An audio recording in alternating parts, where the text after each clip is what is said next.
throttle position sensor is located on the driver's side of the throttle body up here. So they also call that a TPS sensor. Here's a connector. We're going to push down on that tab and pull. Take that right off. And you have two mounting bolts, and they're Torx T25s. So you want to break those free. And it does come with two new bolts. So that's nice.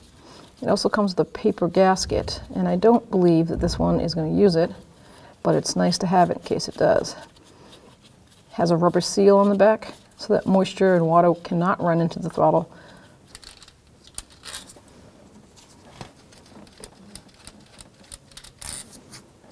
And then you're just going to grab it and wiggle it back and forth and pull. So to install it, we're going to make sure the spring is going in the correct direction. This is not the correct direction, so we're going to go this way.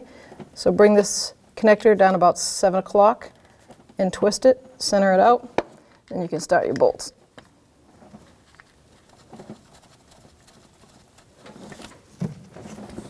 The new bolts are T25, just like the old ones.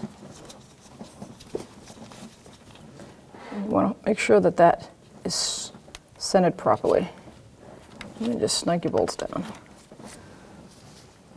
So the torque spec is 60 inch-pounds. So I'm just going to keep going back and forth until I get to the 60 inch-pounds. Just that way it's seating evenly straight across.